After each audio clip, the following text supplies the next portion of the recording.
Oh, Queen Justice, where are you? Did they beat you up or no?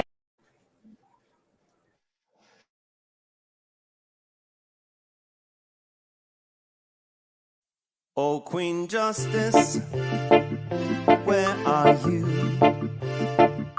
Did they beat you up or no? Lock you on the ground, take the crown away from you. Oh, Lady Liberty, red, white, and blue.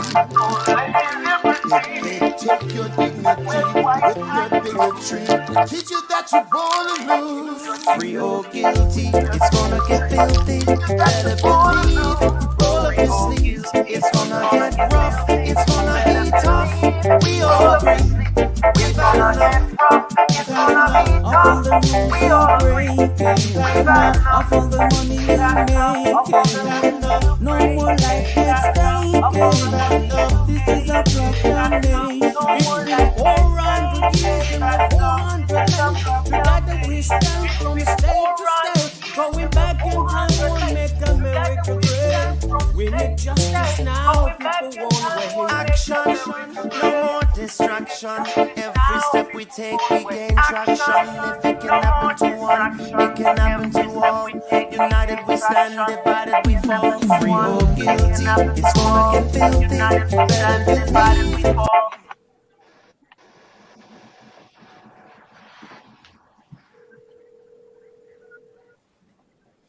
I'm Al McFarlane.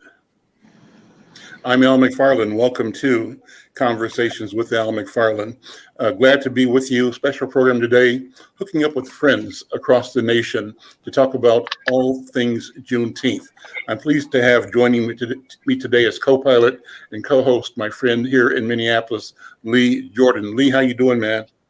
I'm fantastic. Can you hear me? I hear you perfectly. All right. And I see you. And I see you as well. And I want to thank the rest of the Juneteenth Nation that was able to join us here today. Yeah, and I'll let them introduce themselves when the time comes. Okay, well, let's start by talking about how important this celebration is. I think too often we let the meaning of things slip into our back consciousness, into our feelings, and we don't really have that front of mind. So every time we get to be front of mind, I think we should. And today is certainly a day like that. So I'm going to start with you, Lee Jordan, and talk about the value proposition, why it's important that we look at, study, celebrate, and activate around the Juneteenth mission. And I know you're interested too in connecting, talking about the affiliation, the sistership, brothership between the Juneteenth movement and the movement to address sickle cell in Black America. Well, first of all, once again, and thank you, Al, for this opportunity, and thank the rest of the Juneteenth Nation here for joining us, and the rest of your guests. Yes, sickle cell and Juneteenth have been connected together for a very, very long time. In fact, June 19th is actually Sickle Cell Day as well. And we have some wonderful, wonderful people involved with that, not only here in the Twin Cities, but across the nation. And most of those people are also connected with the Juneteenth celebration as well. So talk about Juneteenth, what's happening in Minnesota, and then I'm going to have you introduce your colleagues from around the country. Well, here in the Twin Cities, of course, we're doing our best to make sure that we do have a celebration that we all can be proud of and all can share, even with the restrictions of COVID and everything else that is kind of, as they say, the hurdles that have been put in front of us. But we just keep jumping, because that's what we do. So first of all, I'll start off by introducing Steve Williams, who's the actual vice president of the NJOF. And then we have Dee Evans, who's the co-chair. We have Sam Collins, who's one of the directors of the Juneteenth celebration in Galveston, Texas.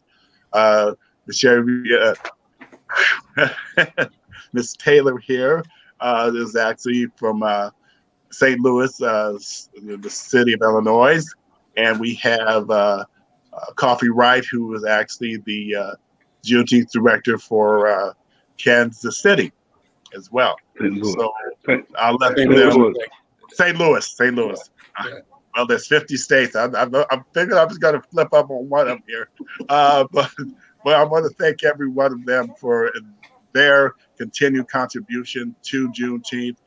We also want to give a shout out to Reverend Myers, who kind of brought all of us together under the banner of Juneteenth and all things Juneteenth.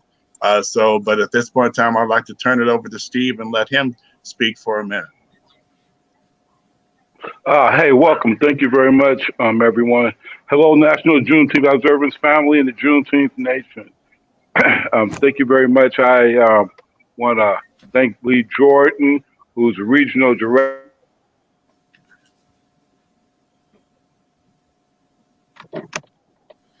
We may have some bandwidth problems. We've got a large group here. Let me ask everybody, when you're not speaking, put your microphone on mute, and that'll save bandwidth, I think. So let's do that.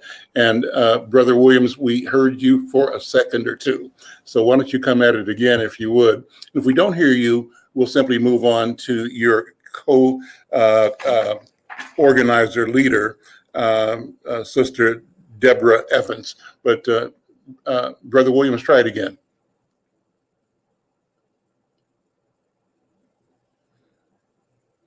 No, so we're not getting any sound from you. Dee Evans, are you there? Can you unmute?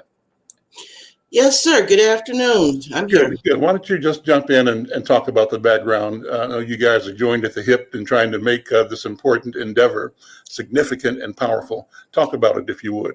Okay, thank you. First of all, let me just say that on February 25th of this year, bills were introduced in both the House and the Senate for recognition of Juneteenth as a national holiday.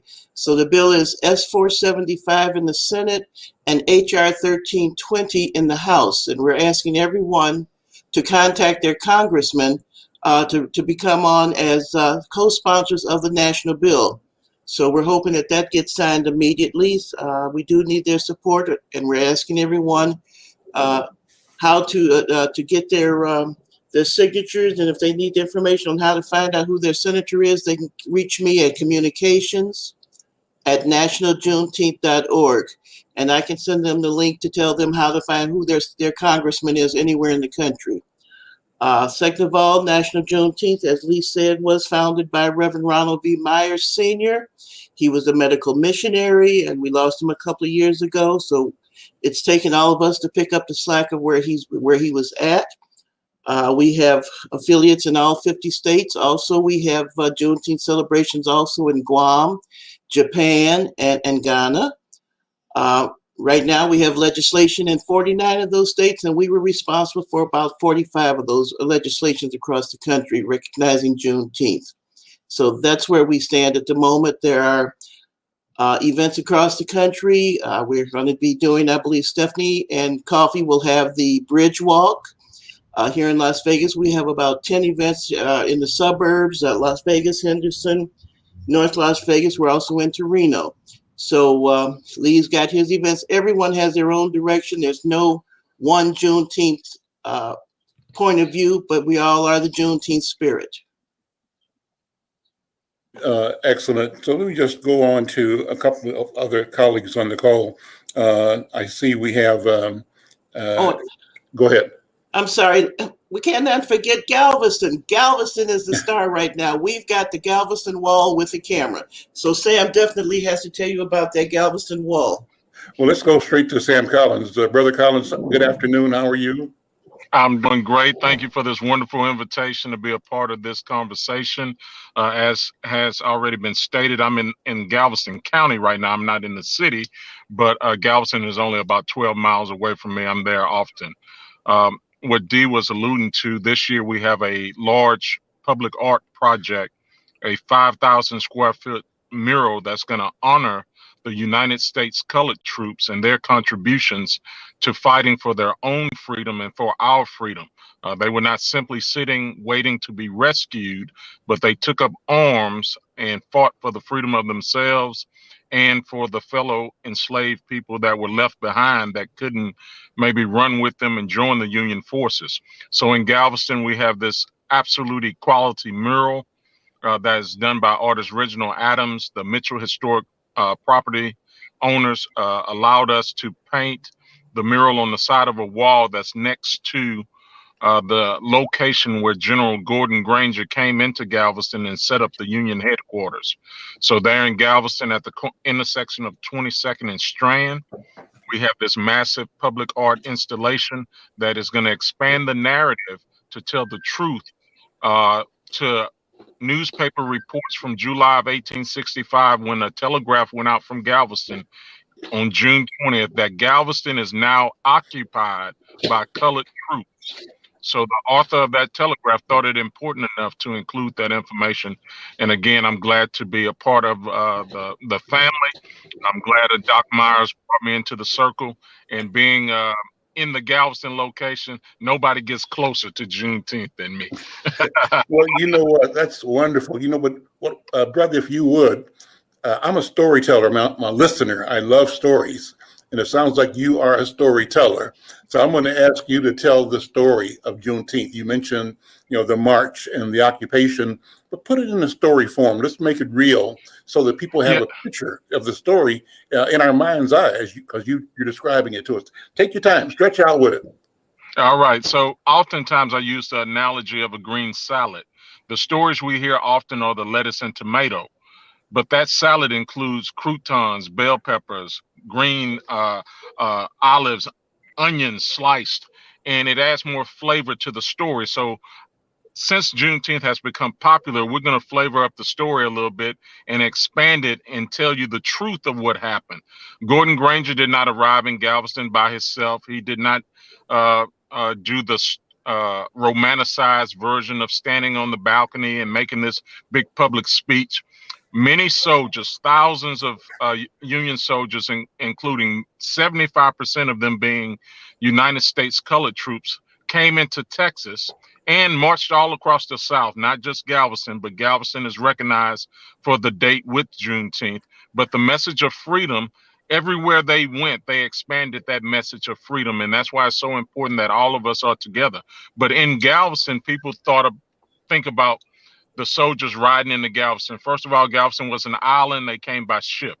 When they arrived there by ship, Gordon Granger set up his Union headquarters at 22nd and Strand. From that location, he issued 5 general orders, with General Order number 3 being the one that freed the enslaved people of Texas. It was actually written and signed by Major Frederick Emory, who was under the command of Gordon Granger. So Granger did not write or sign General Order number 3, but he was the commanding officer. Major Frederick Emory was actually an editor of an abolitionist paper, and I believe he included the language, "This involves an absolute equality." So what we're in constant pursuit of is this absolute equality that was spoken about on June 19th in 1865. So I can extend it. I don't know how much time you have for my storytelling. I got all the time you need. I mean, this is both fascinating and important. I don't think we can ever go short with telling the truth, right? I think what you're saying and the way you're saying it just makes so much sense. I think about, I'll even use me as an example. In the past, internally, we would always be using Juneteenth as a means to self-criticize, and we would criticize our people for having endured slavery longer than we needed to. And it was as if, which you've just debunked, that we were helpless, hopeless, and at the mercy of the beneficence of the cavalry coming from somewhere else, and that we had no hand in our freedom and liberation. You've just destroyed that. And in addition to that, about 3 years ago, the movie Black Panther came out, and everybody was excited about going to Wakanda and drinking the purple drink. And what I tell people often is that we have superheroes in our family and in our communities, our grandparents, great grandparents. When I hear young people say, "I'm not my grandparents," They should be ashamed of themselves. I understand what they're trying to make a point about not taking the abuse, but the strength of our ancestors runs through our veins, and we Mhm. should never be ashamed of what they had to endure, because without their survival, we would not even exist. So I want to report to them that we don't need to go to Wakanda. We can go to Galveston, St. Louis, Los Angeles, Las Vegas, and you will find superheroes right in the mirror when you look at yourself and you're surviving. You will find superheroes when you talk to your grandmother, great grandmothers, and they tell you how they made it and overcame. We have superheroes right in our midst, and people say the news was late. The news was not late. It was at least published in 125 newspapers between October of 1862 and June 19th. That's one author research has found at least 125 newspapers that the Emancipation Proclamation was discussed, maybe not printed in full, but some reference to it. So this theory that, or this story that some guy on a horse got shot and the message was late, the message was not late. The Union forces had control of Galveston in October of 1862. There was a Battle of Galveston on January 1st, 1863, in which the Confederacy took control of the port back, and that delayed the enforcement of the Emancipation Proclamation. But even with Lincoln's Emancipation Proclamation, he did not free enslaved people in Union territories. But we do know that that was an important part of the military strategy that allowed those United States colored troops to then take up arms and help free themselves. First, they took off running to Union lines as they ran away to free themselves. Even prior to the war here in Texas, the Underground Railroad went to Mexico. So we were not just sitting there wanting to be enslaved. Our ancestors fought as hard as they could under the circumstances. And I think about my wife and my 4 children. I'm strong enough to run farther than them. At least at one time I was. They're stronger now. But the point was, would you leave your entire family and be free by yourself? So when people say I would have left, you would have left your children to be abused. You would have left the people you cared about. So there were some people that ran, but some people stayed because they love their family and they wanted to be with their family, even if that family had the possibility of being sold away from them. So I want us to stand up straight, hold our heads up, and be proud and strong people. We are wild lions. We are not zoo lions waiting to be fed and taken care of. We hunt when we're hungry, and we stand boldly and strongly and speak the truth about our history. Steve Williams, I see you're Thank you. back. Hopefully, we got good audio with you now. Okay. Thank you, and apologies for any technology issues on our side. But you know what? It might have been on my end. So, I applaud Sam for the exemplary example of self-agency, which is a key factor, which is missing in our story of freedom. And so that's a key factor. One of the things over the past few years that we've discovered, that this group of people and historians, which Sam is a member of, is we have documented our self-agency and enhancing the story of Juneteenth to include that. Like he said, we weren't just sitting around from the beginning. Even from before then, in the Revolutionary War, when people were talking about that third verse in the national anthem, that's because a lot of black people went to go fight for the British, because the British said, "Hey, y'all be free." So I'll pick my freedom over our country, and so they wreaked havoc. They wreaked havoc on America. It was about 20,000, 30,000 black men during the Revolutionary War that fought actively against America. They were promised freedom. So the advocacy for our freedom has gone all the way back, and the effort and the chance, the opportunity to take up arms to enforce that and to gain that is a part of the story that really needs to be recognized. And understand that a lot of these men were free people. They were free men that answered the call to arms, especially in places like New York and Illinois and Kentucky and Kansas. So that's a key factor that we have to get in. I wanted to also say in the beginning of my message, I was going to talk and thank Lee Jordan for the last couple of years.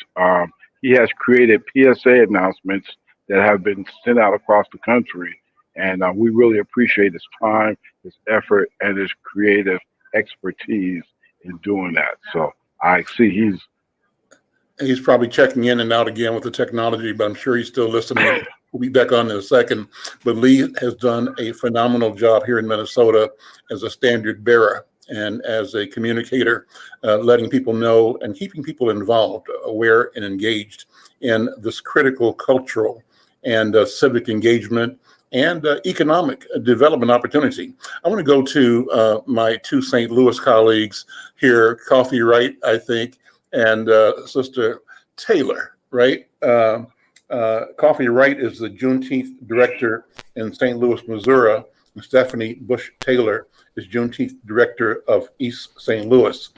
Thank you both for being here. I'm from Missouri myself, as is my reporter on the call, Brenda Lau Gray. So we all have this Midwestern approach and sentiment about culture and the tenacity and stick-to-itiveness of our people. But welcome, Coffee Wright, and welcome, Sister Stephanie Bush Taylor. Talk about what you're doing in your marketplace to promote Juneteenth, and not only what, but why. What does it mean for the spirit of our people? And what does it mean for this proposition of agency? That's a great word, Brother Williams, for agency, Black people acting on our own behalf. What do you think?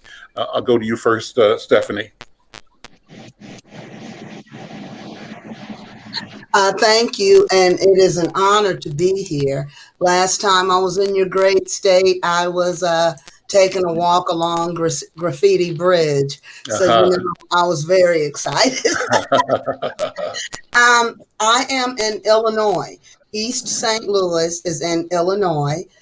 So regionally, work has been getting done in order to make sure that we educate and engage each municipality, one municipality at a time, making sure that they understand and acknowledge our history. For far too long after the wars, that's what they wanted to do. They wanted to hide the history and put it in a nice little bow. Here in Illinois, we're not going for it. We're the land of Lincoln.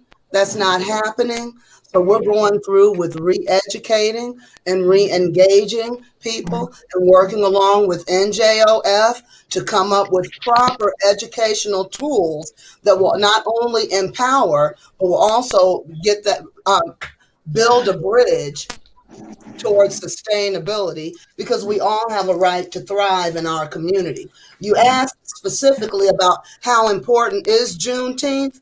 Juneteenth is very, very important. Again, you will not be able to hide our history. We cannot work on equity until you uncover our history.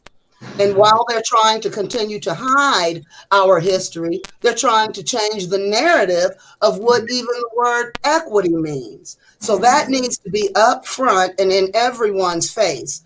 Equality cannot happen without equity. Equity means we must take certain allowances in certain situations. So Lady Liberty, when she's dealing with equity and equality, she needs to remove the blinders at that point and come up with a solution that we can all live with. So again, in East St. Louis, as I turn over the mic to Miss Coffee Wright, we are working to build a collaborative. We want to meet on the bridge. And we want to bring awareness to some of the things that have happened in our community that are tragic and move us forward. As on the 501c3, I believe this should be a grassroots effort, just as it has been. And I'm happy to be a pillar of excellence for the state of Illinois as it relates to Juneteenth and structural racism, which is what we're dealing with. Ms. Coffee, you want to go ahead with our plans with the bridge and everything else, ma'am? Thank you. I appreciate it. First, thanks again. We don't have good sound from you, Coffee. If you can either check your microphone or turn your volume up or move closer to your mic. Okay, is this any better? Can you hear me better now, or is it still? Not much, really not much. Are you using microphone on headsets?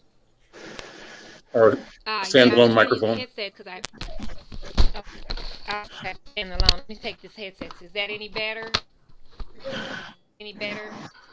Does anybody hear her better than me? Is it just me? No, we're not getting. I'm not getting No, a I'm good getting all sound. that feedback. Well, Yeah, I will Okay. go ahead and yeah. say, Miss Coffee, she is a wonderful and powerful woman. Miss Coffee has been facilitating Juneteenth in Missouri. Miss Coffee, anytime your mic works, please speak up. I know, again, we're doing the collaboration on the bridge. One thing I'm most pleased about our bi state collaboration is that Miss Coffee worked with NJOF and Ronald Doc Meyer for sure and came up with our new anthem. And I think that's very important because since slavery, we are ever changed. We are new people.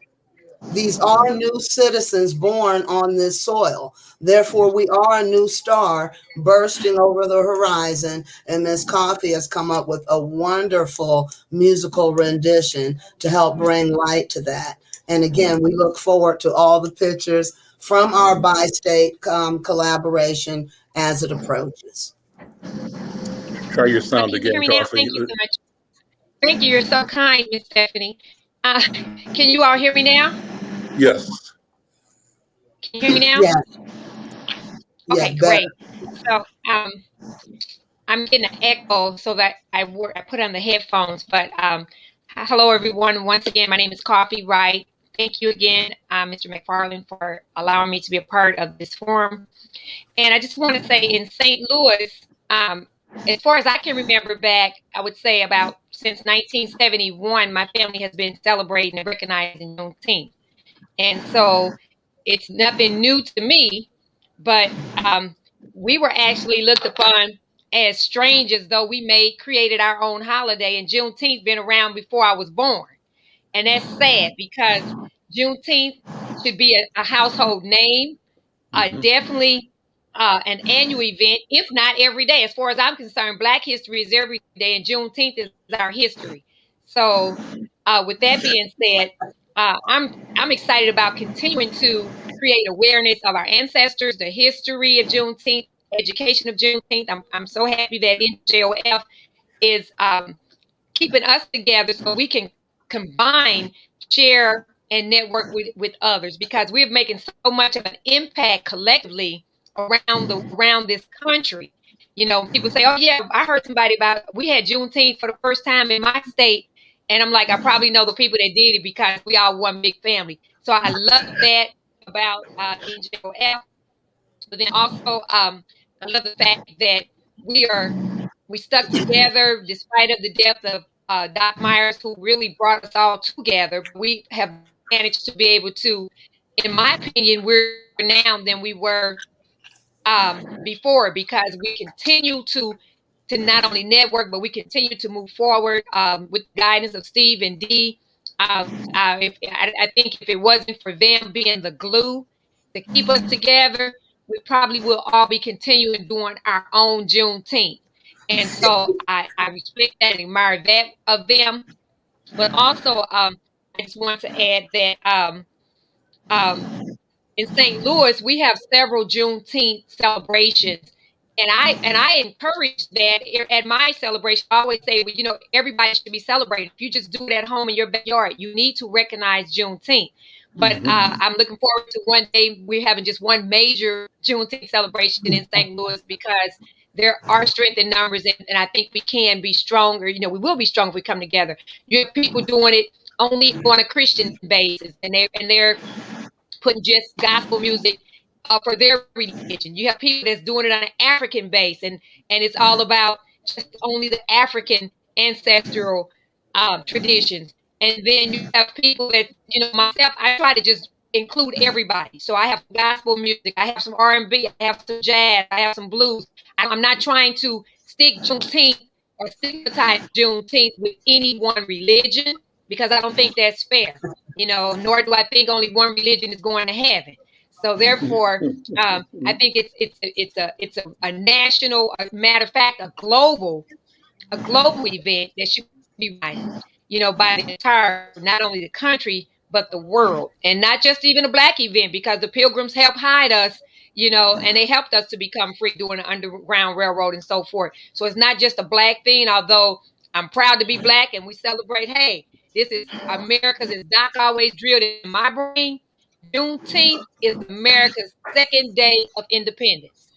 That's the best way he would always put it. And that's the best way I can explain it to people, that it's American second day of independence. I'm looking forward to this collaboration, the meet at the bridge, Vice State Juneteenth with Sister Stephanie and her crew over in East St. Louis, because a lot of times people get St. Louis and East St. Louis. It's St. Louis. East St. Louis is a different state. That's Illinois. St. Louis, we have South, North, and West. The East part goes to Illinois. So for us to come together, I think this is going to be an awesome experience, as well as an awesome event for all of us. And again, I am proud to say, yes, I wrote the Juneteenth National Anthem. Got Doc's approval on it. So can't nobody tell me nothing about it. I don't care who like it, who don't. When Doc say it worked, because that was my mentor. And that, along with that, I'm proud to also add that in St. Louis, as of last year, we are now official paid holiday for Juneteenth. You work on Juneteenth, that's a paid holiday. That's in the Board of Aldermen Resolution 20.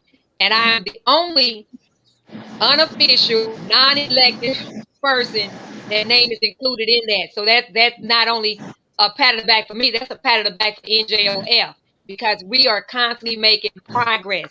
We made sure it's a paid holiday.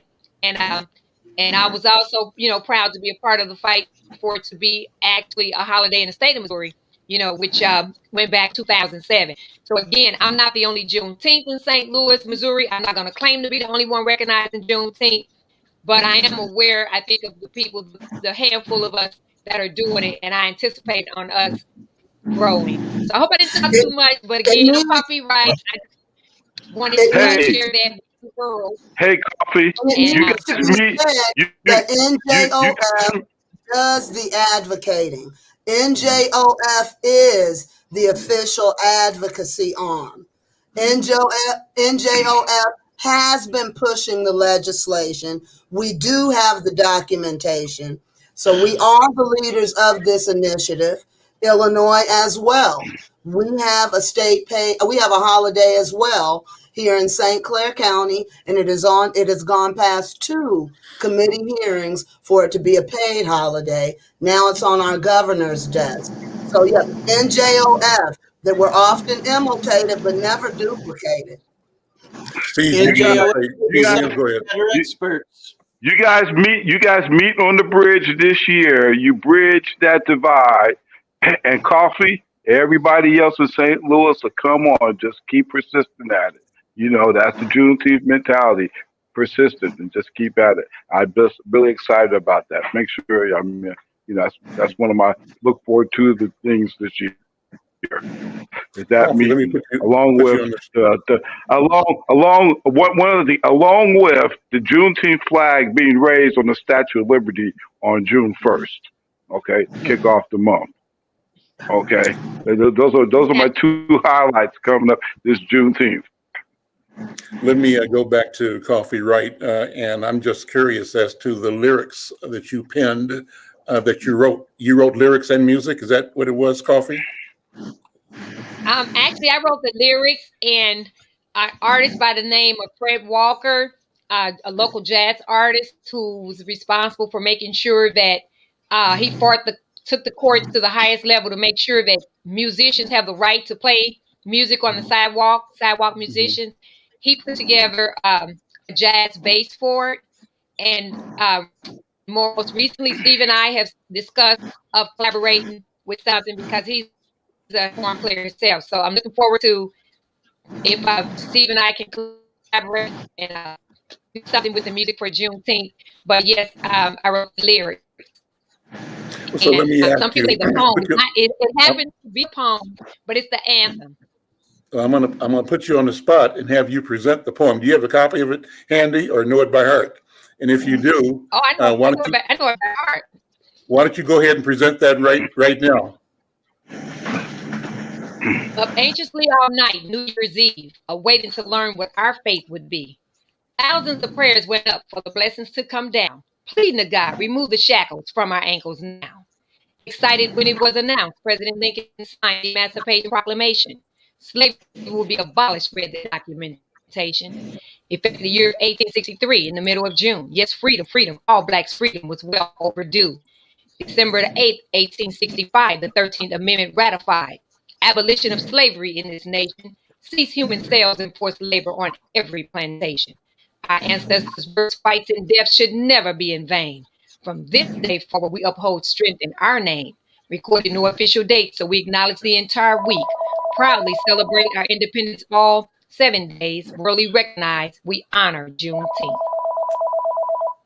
Powerful. Very nice. Applause, applause.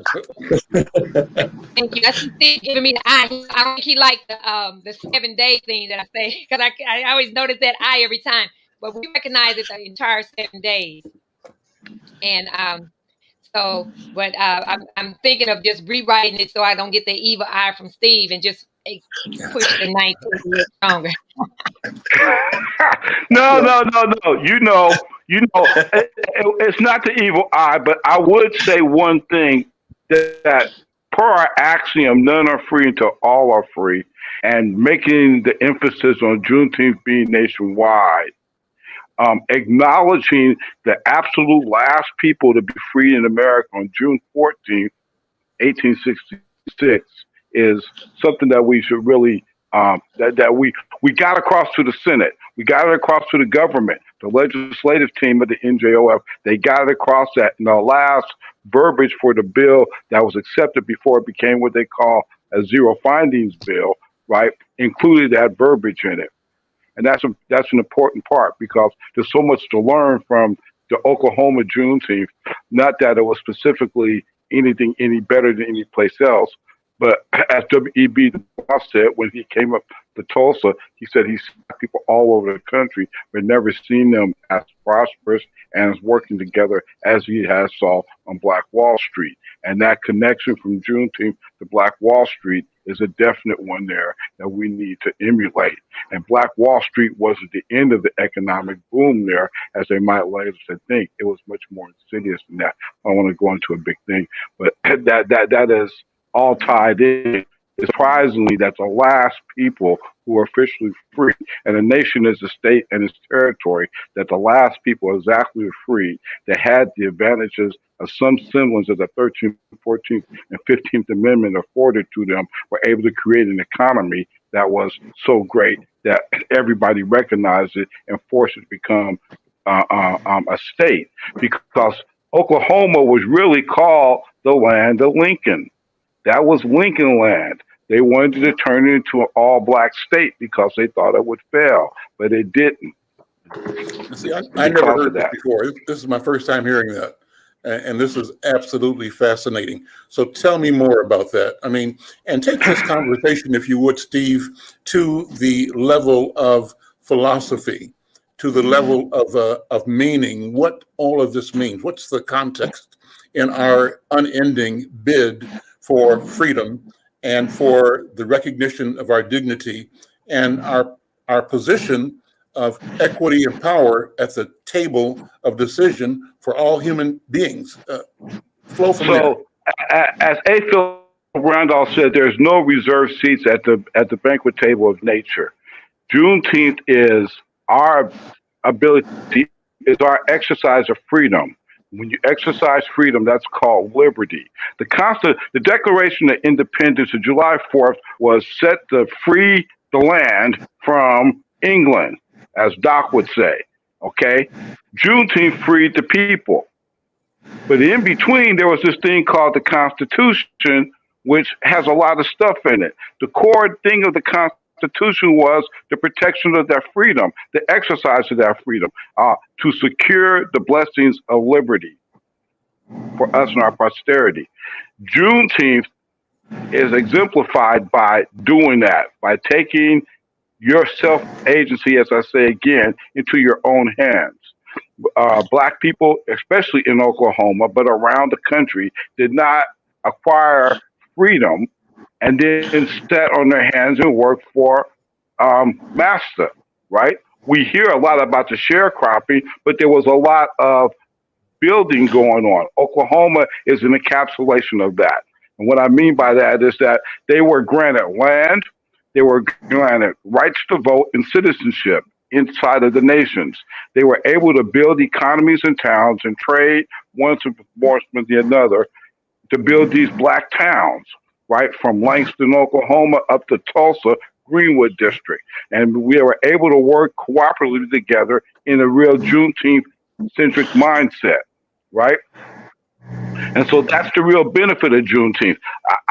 We do not mind you having a great celebration, a great commemoration of that day. But Juneteenth is much more than that. It always has been. Have grown up in the Juneteenth family.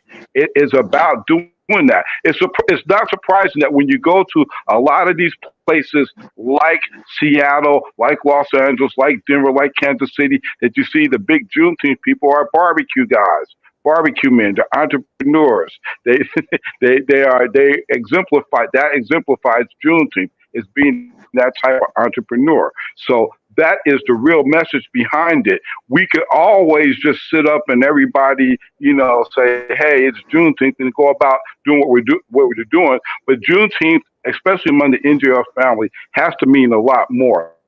You have to let people come away with something, an action item that they can take to actually make their life better, right? Every year we have a theme and a focus in order to encourage that. And so those, especially over the last few years that have been listening, we've paid tribute to Black women in the military. We've honored our ancestors. We've worked on combining and perfecting unity, right? This year, we want to explain to people that Juneteenth is about prosperity, but it's not about the prosperity and financial, what everybody thinks about first, but it's about the mental, the physical, and then the financial prosperity that we have to have. We're there, but we have to have that manifestation in these three earthly realms. We have to deal with that. And we have to do the appropriate things. So Juneteenth should be an enable people with that. I'm here in Las Vegas right now on a mission to overcome some brothers who are sisters who are not Juneteenth, right? They wave to jump up and down and they go to Juneteenth parties every year. But when something comes to say, hey, you got a group of poor people over here, kids, 5,000 of them, and they don't have internet access. Yet, you guys aren't helping them. The corporations behind it aren't helping them. The real thing about Juneteenth is we are bridging the digital divide to give people information. And we thought it'd be in rural places. We're in the urban parts of that, and we're fighting our own people to get resources and knowledge and capabilities to our own people. And even have the ability to have people on our own forums ask us, well, what's the purpose? How does that connect with Juneteenth? It's actually embarrassing. You have to be able to have knowledge and information in order to build, in order to grow, in order to sustain that. And that's Juneteenth every day.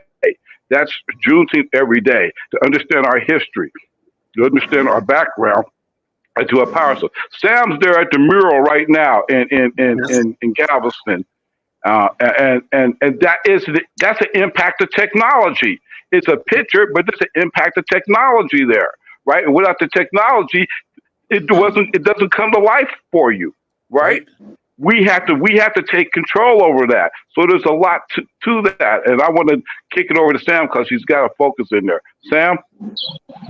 Yeah, I was sitting in the car and I just decided to drive over. I told you it was less than 12 miles, so I'm at ground zero where the Union headquarters was located.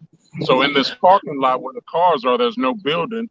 But behind us, the mural is now on display 365 days a year to talk about this history. It's not just going to be one day. It's every day that it will be celebrated. So I don't know if y'all have some questions, but walk us through the mural. And the bottom has absolute equality written because the bottom line is absolute equality. Yeah.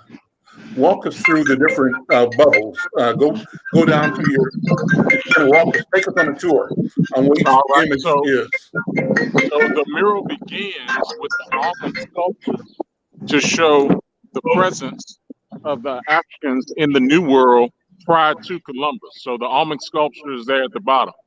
Next, you have Esteban or Esteban Vinico He was shipwrecked in 1528. So you often hear the date 1619, but in Galveston, the first non-native enslaved person arrived in 1528 with Cabeza de Vaca and that Spanish exploration that left Florida and then ended up coming through the Gulf Coast to Galveston shipwreck. Up in the top corner of the mural, you have middle passage representation. You also have active African at the bottom and the African being a part of the middle slave trade. As part of the story that we have to acknowledge. You have Tubman representing a female figure. She was not in Texas, but we needed a strong female figure. The Underground Railroad ran to Mexico, not to Canada, because it was much closer, much easier to walk to Mexico than to walk to Canada. And Mexico had outlawed slavery in the 1820s. Mm-hmm. You have Abraham Lincoln with the broken chains. We already talked about the Emancipation Proclamation and his impact, but one of our team members, Carl Adams, discovered that William Costley was an infant child in 1841, the son of Nance Leggins Costley, who Lincoln helped to free in 1841. He grew up, joined the Union Army, and then was in Galveston for the first Juneteenth in 1865. That's an important piece of the story that people have never heard. And because of the amazing team in the National Juneteenth Observance Foundation, that information is now being shared. Next, you have Granger sitting. I didn't want him standing above the soldiers, so I had him sit down at a desk and have the soldiers as men stand up behind him. He's a little bit larger than I would have drawn him, but he is part of the story. He issued 5 general orders. He signed 1 and 2. General Orders 3, 4, and 5 was signed by Major Frederick Emory. Next, we have an iconic image of Hotel Galvez that's here. Mitchell Properties gave us permission to put this on the wall, so we included that. At the top of the mural, and I can't see, the sun is on me. At the top, we have the astronaut, if you can see that. Mm-hmm. Humans' continued quest to go discover new lands, and then the Juneteenth flag is included in the mural, and the people continue to march toward this goal of absolute equality. And right underneath the Juneteenth portal there, or the marching portal, in the corner, you see some art that was done by local youth that was included in the mural. And in addition to that, at the bottom of the mural in the black, you can see the entire General Order number 3 is written all the way across the mural, so that people will read the entire General Order number 3. What we will also be able to do is take the technology, your smartphone, point it toward the mural, and there will be videos that will play and teach you the history of the images in the mural. So it's the augmented reality is done by a young man named Danny Asbury L. and his nonprofit SOL International. The mural was painted by artist Reginald Adams and the Creatives. Sorry about that. I had a incoming call. Everybody trying to get in contact with me, but I'm trying to back up so y'all can see the whole thing. Mm-hmm. So the mural was painted by Reginald Adams and a team of artists called the Creatives. Dantrell Boone, Joshua Bennett, David Baylor, Sampson Adenugbe, Cherry Meekins. It was about 5 or 6 artists, and I hope I didn't miss anybody there. But this is all a part of what we're doing here in Galveston at Ground Zero, where Juneteenth happened, the birthplace of Juneteenth, all things Juneteenth. What an amazing tour. What an absolutely amazing tour. You know, and it's like you were saying, Steve Williams, this technology is enabling us to connect in ways we never could before. And this connection allows us to remind each other of our essential truth. And the truth that we possess and can share is a truth that defies the disinformation and the strategy, the intent of our oppressors to deny our humanity and to maintain this system of supremacist thought that really not only suppresses our humanity, but at the end of the day, suppresses theirs as well. And so go ahead, Sam, what's that plaque you're going to show us now? So in 2014, we installed this Juneteenth plaque here on the corner of 22nd and Strand. Dr. Myers was here. He and a few of fellow musicians played that day. Galveston did not have a Juneteenth marker until 2014. I specifically went to African Americans in the community to pitch in to pay for this. I didn't want anybody else to do this for us. It was about $1,900. And even me, myself, in 2012, when I was raising the money, I thought it was a shame that I had not noticed that there was no Juneteenth marker in Galveston. So in 2012, I helped raise the money. I delivered them to the preservation organization here. We paid for the marker. We did this. This was the start of us recognizing this history at this intersection, 22nd and Strand, which has now led to the additional mural that will be on display 24 hours a day, seven days a week, 365 days a year. It's just simply amazing. D. Evans, let me ask you to jump back in here.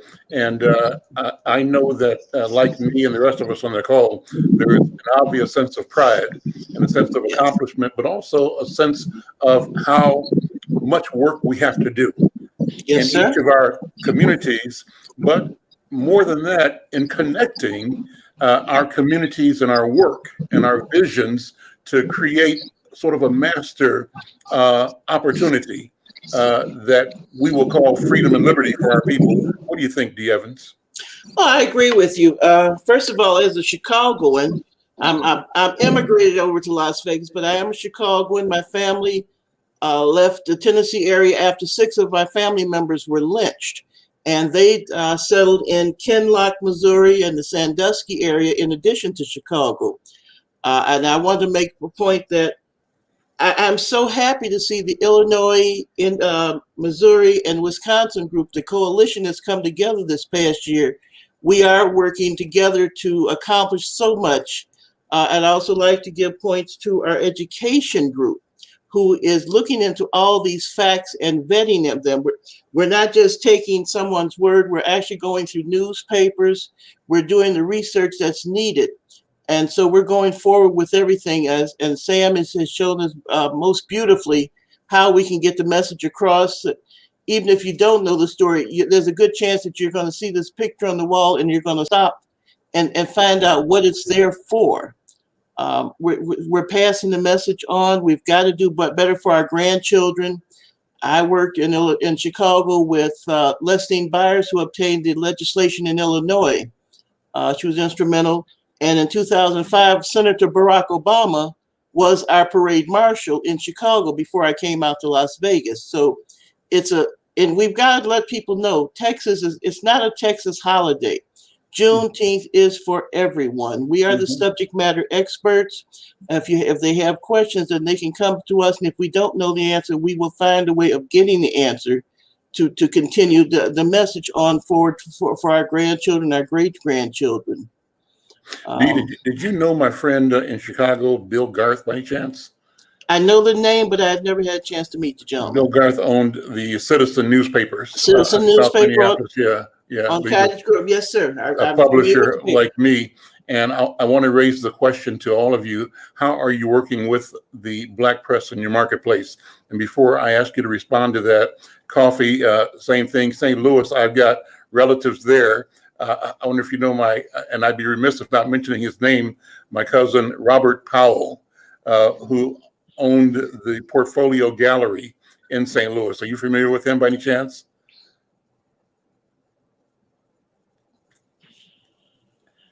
And I think we're kind of frozen up now, but if you hear the message, hear the note, come back, Coffee, or if you do, Sister Taylor. Sister Taylor, yes, Sister Stephanie. I am familiar with the Portfolio Galleries, absolutely. Great. And yes, again, this Juneteenth mission is a wonderful breath of fresh air that's needed across the country. As Ms. Evans said, in Illinois, whether it be Forest Park, Cook County, any super city, but also stretching all the way across to southern Illinois. We are all connected. We are now connected in Missouri, and we are also connected with Wisconsin. We also just got a recent call from, oh my goodness, they'll be mad at me. But that's the thing, it's happening so fast. Yeah. But we need people that have a heart and really understand the mission. This is not something that you put on like a pair of jeans. This is a mission, and this has to do with our God given right to actually thrive in our community. We got about 5 to 10 minutes more before we close this out, but I wanted to thank you, Dee, for telling your personal story. And I love personal stories. So I'm going to go back to Stephanie and then to Sam and Lee to close out. Steve, if he's back, he's working over in the side there. But what's your personal family story? I think that's so important. I mean, for you, Dee, to tell us that 6 people in your family suffered lynching, that means that all we're talking about is personal. This is not Yes. theoretical. It's not historical, though it is. This is real to you right now, and it'll be real to your descendants as well. Stacy, talk about your family for a minute and your lineage, and what makes you the Stacy. Excuse me, not Stacy, but the Stephanie Bush Taylor that you are today. Well, my father, he's retired the military, chief master sergeant. Before that, it was Mississippi. His family was separated, and he did not know his father because he bucked the system. When the white man told him to do something, my grandfather told him no and hit him in his face. So that made him have to leave out of Mississippi and had me have an estranged grandfather that I still to the day don't know. That bothers me. It bothers me that in the community that I live here in East St. Louis, that they have come and poisoned the land, but yet they have people living on the land. It bothers me that when I decided to grow my natural hair, that they tried to kick me out of the job. But I told that white man, because you did that, you go back in the back, you come back out with a raise, and you come back out with a better position. There you go. What we need to teach people to become self-actualized, learn your history, because knowledge is power. Steve, take a minute if you would and talk about your personal story, your family story. Where is your family? What's your lineage? From Arlington, Um, my, my family is split on my mom and my dad's side. My dad's side of the family is from Mississippi. My mom's side of the family is from Oklahoma and Kansas City. My grandfather, who did a lot to shape me, was a Juneteenth person, reparationist, and he fought everybody and everything around him. His dad was a well-known minister throughout the Oklahoma territories. And I even to this day, I just met somebody else who was with Juneteenth in Kansas who attended my great grandfather's church. So the Juneteenth comes that way in my family, right? It's just always was a thing with us. On my mom's side of the family. On my dad's side of the family, Juneteenth was also big with them, even though they were from Mississippi. Part of their family is Seminole, and they were part of the Seminole tract that came through the journey to Oklahoma and then eventually to Mexico.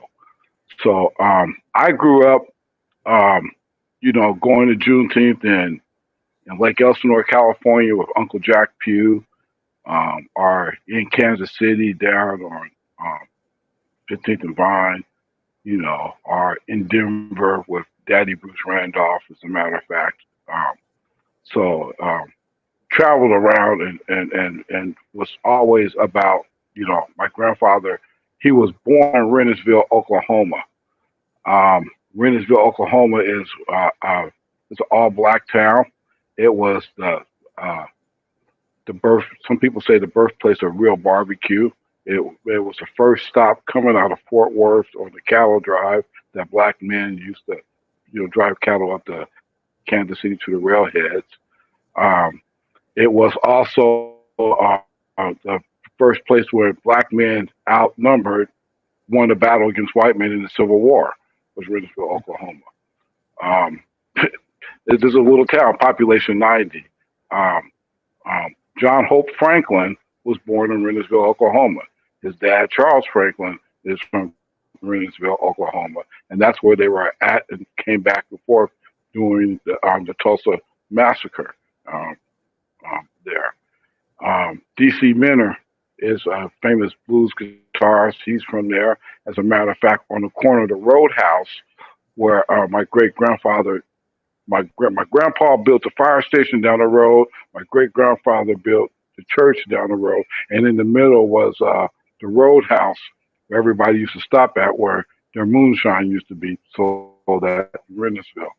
And so today we have a big, as my great grandfather, Bible in one hand, gun in the other, and a bottle of moonshine in the back pocket. Amazing. I think Sam's got some more documents to show us. And Sam, we're asking, I'm not sure if you can hear us all, each member on the call to tell their personal lineage and story, because I think that all of us are standing on the shoulders of our parents and grandparents and the people that preceded us here. But you had a couple of interesting documents up. Explain those documents, and then take a minute and talk about what brings Sam Collins III to this moment in history. Yeah, as I stated before, we all are here because our ancestors survived. I've traced my history back to the mid 1700s. That includes the history of enslaved individuals and enslavers that were part of my DNA because of some unfortunate events that produced the mulatto children. But if those mulatto children had not been produced, I would not be here.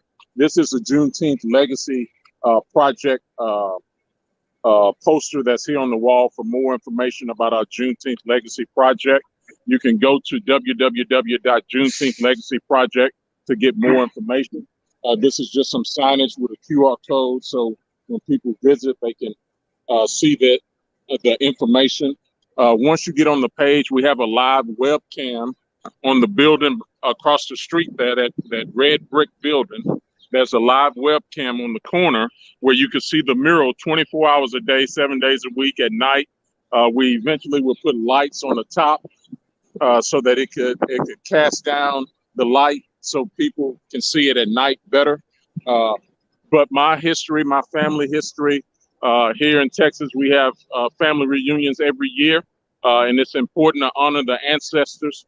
I would not be the person that I am if it wasn't for my grandmother and parents, my dad, my mother, just all the ancestors that came before us. So I want us to remember that as we pursue this absolute equality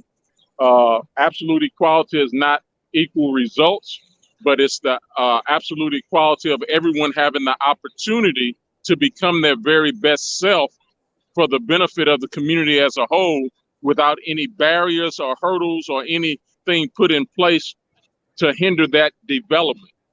The better individual, the better family, the better community, the better city, county, state, nation, world.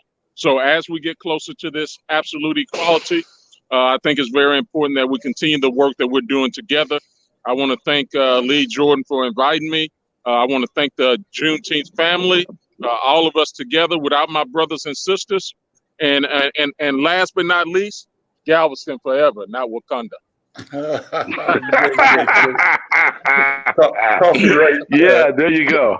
Coffee, right? Jump in and talk about your family. Take a few minutes and talk about whose shoulders you standing on.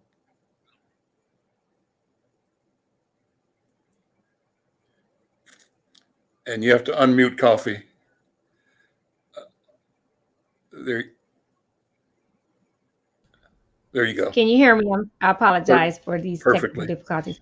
Yeah, I'm standing on so many shoulders, just as I said, I can remember from 1970, as back as 1971, my family celebrating and recognizing Juneteenth, and they would do it in the park in Forest Park, and they were like hippies, and so they would, it was, they were educated, so they would, go back into a lot of deep things that they didn't teach us in school about our ancestors and about, and so forth. But it's just incredible. The I guess the way that everybody has something to bring to the table, and that's what actually molds us and gives me my energy, because my fight is for economical and political power. And so I can see that, of course, economics and poverty kind of go together. The lack of funds in our community, um, which also stems to the crime in our community, and not knowing about self, and not knowing where we came from, not knowing, realizing who we are, why we deserve more. I remember I'm the darkest in my family, and that's where the name coffee came from. And I remember people saying, "You so black, you look like you came from Africa," and I would be offended as a child. And I'm just so proud to say, yeah, you darn right, I came from Africa. I came from Queens and Kings, baby. Very, So in order to be able to appreciate my grandmother, my grandparents, my mom, who believes in wherever there's a will, there's a way. Rules are made to be broken, and you don't have to accept even rules, And that's I fought hard when I ran for United States Senator for the state of Missouri in 2018. Juneteenth being a national holiday was definitely on my platform, and I'm looking forward to that actually, coming, you know. But so it's just so many people's shoulders. When we were kids, Percy Green, he's a well-known advocate and activist right here in Missouri and actually nationwide. He meant that to me, help my friend and the community understand more. And in Fairgrounds Park. And so, it was music and a bump contest. I won a bump contest. I never forget it. My sister and I. But the thing is that by people doing things that they think maybe really is not a lot, a little bit helps. A little bit, just passing the word, spreading the word about Juneteenth, about who we are, about our freedom. It really helps us to love ourselves. I believe it's deeper than just a party. It's deeper than just some barbecued and Kool-Aid and strawberry drink. It's about recognizing who we are, so we can understand more where we can go and where we're going to go. Because a lot of times we think, oh, you can't. The things that we see on television and magazines, we think it's not for us. A lot of times we think that's for white people or it's for people with money, but it's achievable. And I think through Juneteenth, knowing prosperity is one of our main, at least, that's one of our main issues, prosperity, economics, and so forth. And that's going to help our people come up as a whole, I believe. I think Juneteenth is going to play so many elements and components that Juneteenth has. It's going to help us with crime. It's going to help us with finance. It's going to help us with political power. It's going to help us with so much, because we can be proud of who we are and where we came from. So that's what I wanted to share. I hope I answered your question. you did. Stephanie, go ahead. I see your hands up. Thank you very much. I just wanted to piggyback off of coffee. My father used to ask all the time, what are you going to do? You see the injustice, you're whining and complaining. What are you going to do? And I think, I thank God that we've got a group of people on the call and across the country that are going to do something, because again, we do have that same right to thrive. We're a bunch of traumatized people that were taught, hide your history, take away your culture, do these things so that you can fit in. Thankfully, we're at a time in our lives now where we can start to begin to say, hey, this is normal. It's natural, it's God given, and we do have these rights. Thank you for that extra talk, sir. And you can be yourself, right? I'm going to close with you, Lee Jordan. Before I do, I'm going to ask my colleague, Brenda Lyle Gray. She can talk about her background and a little bit about mine. Brenda and I were in kindergarten together in Kansas City. That's been a year or two ago. Brenda, how you doing? Unmute and talk about our neighborhood and share the same thing, shoulders you stand on, that we stand on in our bid for freedom. Well, Al and I grew up in Kansas City in an area called Santa Fe Place. And it was an area where the Santa Fe and Kaw River, I believe, crossed. And so that's why they named it. But it was the only area where Blacks could buy real estate. So I think we had a different childhood. And I mention that to Al a lot because we had each other. And our neighbors were very community-minded people and very spiritual and really pushed us and expected a lot from us. And it was fun.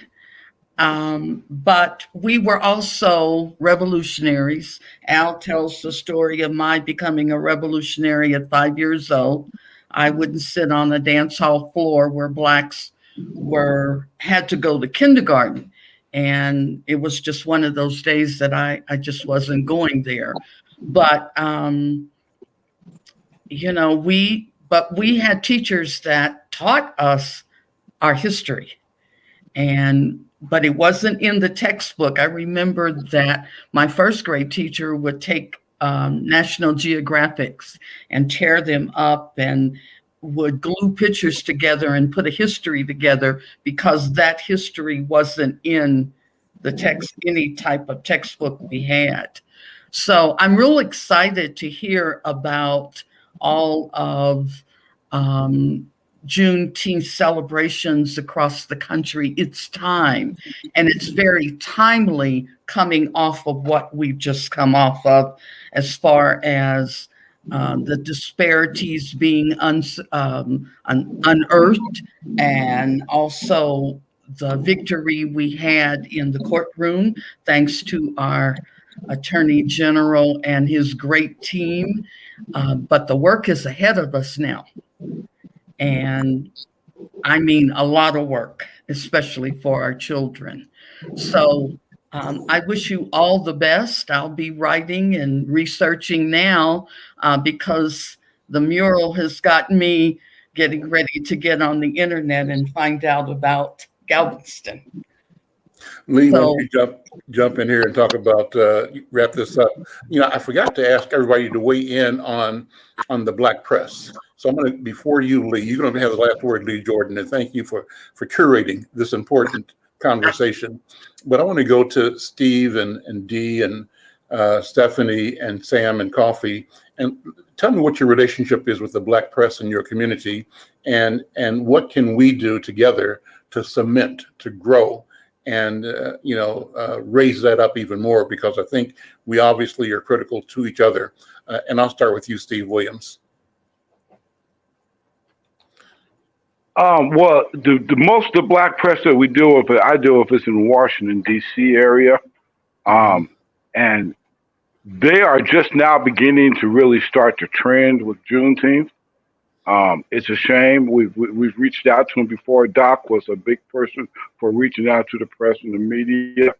A lot of people just thought it was some type of fad or hype or whatever it was. Picnic or something, yeah. Yeah, that's a bad word. We'll say that for another conversation. A cookout, a barbecue. Okay. Especially the old English spelling of it. But now that, there's a lot of work to be done, the Black press can do one thing that can really make a difference for the late coming to the table. And I'm sure that everybody would agree here. We would not be talking about a holiday unless 47 states acknowledged Juneteenth one way or another. And 43 of them states came on the back of one man, the Reverend Ronald B. Myers Sr., MD. Okay, Juneteenth, their father, minister, uh, uh, um, a musician, and that was his mission. And that was a prerequisite